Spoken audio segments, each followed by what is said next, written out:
Since the dawn of time, man has gazed up at the sky and dreamt of what it must be like to sit in it somehow, eating mini pretzels and half-watching Paul Blart Mall Cop. Well, today we can answer that question in two simple words. Aeroplanes.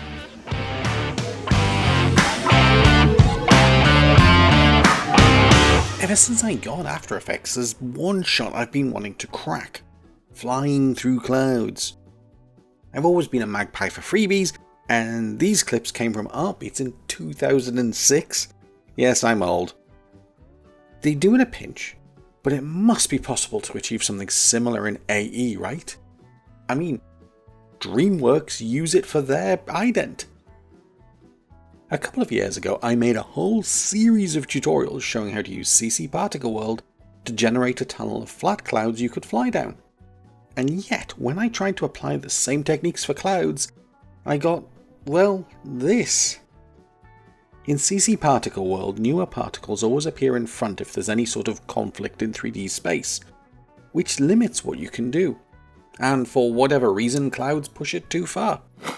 Then I saw Jake in Motion's recent tutorial about CC ball action and sand, and he gives away a fractal noise script he created using ChatGPT. Which got me thinking. I've already made one tutorial showing how to randomly drop images onto a screen to create a transition effect without using a particle generator. Maybe I can do the same using a script to distribute cloud images in 3D space. First things first, I need some cloud images.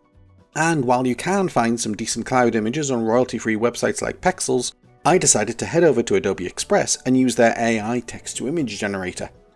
So I requested wispy cloud isolated on a blue sky with photo and 16:9 aspect ratio.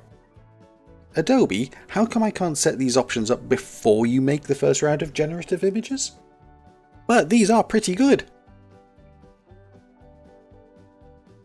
I was honestly happy with all 4 images, so then I used the upscale all button, and when that was finished I used the download all to grab them. Then I made a similar request for fluffy clouds. The reason I asked for a blue background is that the Firefly AI Adobe use doesn't produce transparent backgrounds. So I brought the 4 wispy clouds into Photoshop and opened the channels panel. By clicking on the red channel, the others are deselected and you see just the red in the image.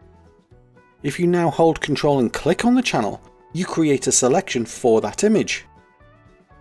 In the layers panel, double click the background layer to unlock it and make it a regular layer that can have transparency.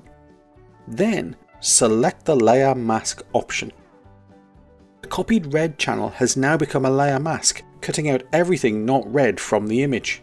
You can now tidy this up using the brush tools to paint out any extraneous white. After completing the 4 wispy clouds, I turned my attention to the fluffy ones.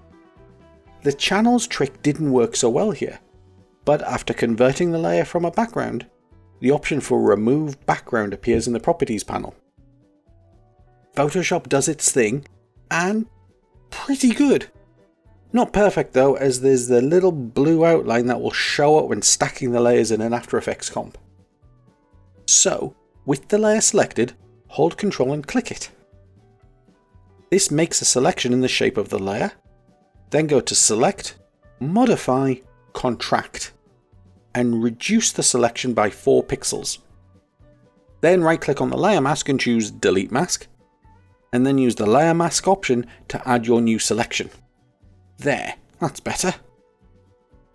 And you can tidy up the image as you see fit. When you've completed all 8 images, which you can see is not a lot of effort, it's time to head into After Effects.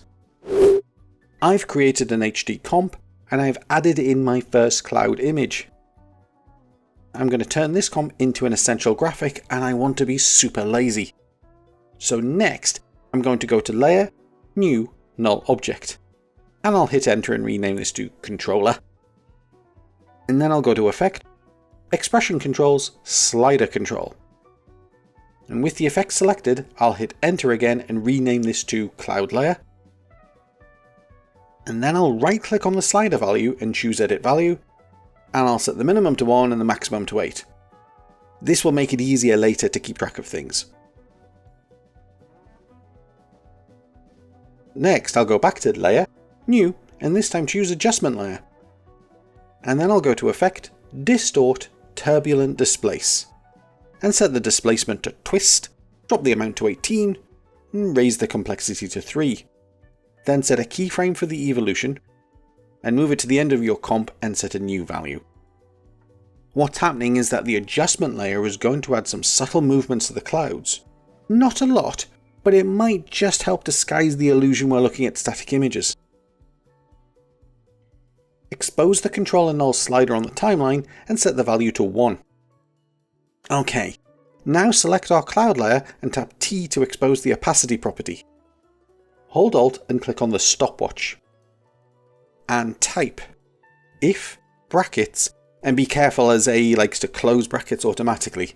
So in between the brackets add math.floor with a capital M. Then brackets, then use the pick whip to link to the controller's slider. Then outside the first two closing brackets, add equals equals, this layer with a capital L, dot index, -2. Close bracket, open curly bracket, new line, 100, close curly bracket, else, open curlies, 0, close curlies.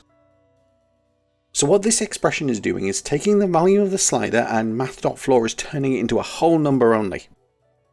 So if the slider is 1.2, the expression makes it 1. Then it compares it to the layer number in the index. Our image starts at number 3, so its layer index is 3, which is why there's a -2, turning that side of the equals sign into 1. So if the slider is 1 and the layer is 1, then set the opacity to 100. But if the slider is 2 or another number, turn the opacity off. So now it's a simple case of selecting the image layer and holding Ctrl, and then tapping D to duplicate it 7 times. Then we just need to select each layer in turn and holding Alt, drag in a different image onto it. This replaces the image, but retains all the properties associated. To recap, we've generated just 8 images of clouds. We've then removed the backgrounds using a couple of tricks in Photoshop, and now we have a composition set to control which cloud image is seen based on a slider. Next, we need to turn this into an essential graphic. This will make it reusable while allowing us to alter the slider settings. So go to Composition, open in Essential Graphics, and drag in the cloud layer slider. Now, let's create our final flying composition. First, let's go to Layer, New, Camera. And then go back to Layer, New, and create a null object. Make this 3D and rename it to Cam Null, and parent the camera to it. This will allow us to add some movements and variations to the camera, but have the primary animation driven by the null object. Now drag in our clouds precomp. Expand it on the timeline until you can see both the opacity and the cloud layer essential properties.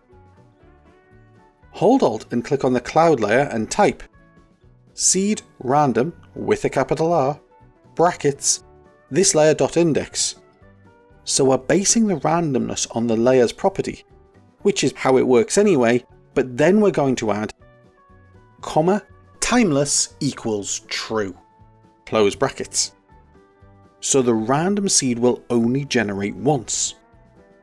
Then finally, math.random bracket 1, 8, close brackets. Math.random is being given a range to pick from, 1 to 8, and make it 3D. Now if my camera was to pass through this cloud layer, it would suddenly disappear as the camera gets beyond it.